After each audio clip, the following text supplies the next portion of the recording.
This video was sponsored by A Better Route Planner. Yo, what's up? We are now at Ioniq, and behind me here, finally we have Skoda Enyaq. This is the 80 kilowatt hour. It's 82 or 77 kilowatt hour, just the same as the ID4. It's based on the MBB platform, but it's Skoda, slightly different. We have this type of grille. It's a fairly loaded car, and you see we have Pirelli Scorpion, actually 235, 45, 21 inch. So at least we can test that variant with the big wheels, see how that affects the range, because we have tested ID4 with smaller wheels. So 21 inch front and back, and slightly different interior. So I'll come back to the whole interior in a separate video. This is mainly about the range, to just show you briefly what it looks like. A different style here, you see? So anyway, we're gonna do the 90 kilometers per hour test first. So let's do the final preparation and then let's get going. We are now on the run and we have to cruise at 93 kilometers per hour.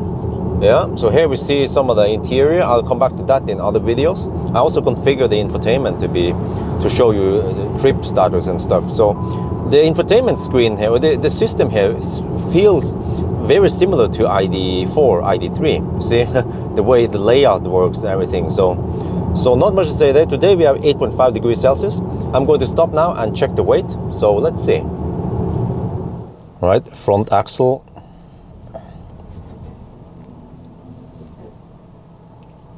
Oh, 1,100. No, wait. I just lost 20 kilos. Okay, 1,080 kilos. All right. The whole electro auto. 2,280 kilos with 21 inch wheels. All right. Why did I blink there? Okay, so here we have Mjøsen, Minnesundbrua. And you see we can check on the windsock. It's not too windy today. We have some headwind or wind from the north. Yeah, a little bit of wind on Mjøsen here. So it's all good, yeah. Nice weather. So right over here, 8 degrees Celsius. All right, we've been driving now for over an hour. There's one problem I see now. Just gonna show you. Here, look. This side there. Okay, I'm holding the steering wheel. Okay, I have to rotate the steering wheel. Okay, the car bugs. I have to rotate the steering wheel like this, okay. But you see here, we get reflection because there's a piano finish with some chrome. So if I would buy this car, I would wrap it matte something, I don't know, carbon fiber look to get rid of that reflection. It's freaking annoying. And then the consumption right now is 176. Oh yeah, alles gut. Right, we are now at Dal. We're gonna turn around here. And as always, we always check distance. It's supposed to be 182 kilometers. Right now, the trip meter says 180, but it's going to flip over to 181 soon.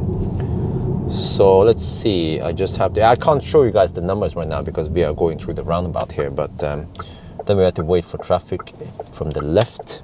This is a big ass roundabout. Yeah. Americans be like, oh hell, what the heck is going on over here? How do we drive here? It's so confusing, man. Roundabouts? What?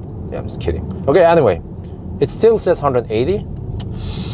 So I think I forgot to reset the one with a high precision trip meter, but it seems like we have about 1%. Yeah, 181 there. We have about 1%. It's around 0.5% under-reporting or something. I have to calculate again. All right, we are getting close to the end, and as usual, we don't see state of charge in the car's display here, at least not in the instrument cluster, until we have less than 10%. Yeah, anyway, so the car claims we can go another 42 kilometers. You see, many people ask me, what is the difference between Enyaq and ID4, ID3? Well, one thing I noticed is that I feel like the instrument cluster is a little bit far away from the steering wheel. The ID4 had it closer, so you see I almost have to zoom in to the instrument cluster, and it feels small, like here, you know? See how small it is? Just a tiny screen. Okay, anyway, so consumption right now is 169. I think we have to correct for 1% error. It's under-reporting 1%. So you see we have done, wow, 400 kilometers roughly. That's pretty good. So now we just have to drive a little bit back and forth until we are back at Ioniq. Oh yeah. We are back at the starting point. That was pretty cool. You saw we drove over 400 kilometers, and the consumption, despite not too hot weather, is pretty good for this big car. So yeah, and I was surprised that these tires, these 21-inch, didn't make the consumption too high. So yeah, really good result. Now we're charging up, and we're actually good to go for the 120 test. But for the 120 tests, we're not going all the way. So just maybe go to Hamar and back again. That's good enough, because we already know the battery size, so there's no need to retest all of it. And we also don't need to do any charging tests. So yeah, so let's just get going before it's too dark or too cold outside. Well, we are on the run now, the high-speed test, and you see the asphalt over here is quite rough, and you can hear it with the 21-inch wheels. So I can show you again. You see here we are on the rough part where most cars have been driving, and then listen. See, the noise almost went away, and then we're going to go back to the rough part. Yeah. So this is the downside of using 21-inch. So personally, I prefer 19 or 20-inch wheels. But okay, consumption right now is 251 watt-hour per kilometer. It seems like, yeah, we have slight headwind, but the wind has calmed down a little bit now in the evening. That usually happens. But the drag coefficient, the drag coefficient on this car is only 0.257, whereas ID4 has 0.28. So at high speed, what people are saying is that the Enyaq is actually significantly better than the ID4, and I start seeing indication of it right now. So all right, I have to get past this truck. So there's a little bit of drafting behind the Peugeot Expert, but not too much. Most of the time we don't have any cars in front of us. Okay, we have done 102 kilometers now, and the consumption is freaking low, 239 only. What the heck? We are riding on the tailwind right now, a little bit of tailwind on the way back. Holy guacamole, this car is efficient for its size. We are now done with the test, so yes, we are now just charging up. I'm preparing for the next test, which is the acceleration and noise test. You guys probably want to know about that one, but that will be in a separate video.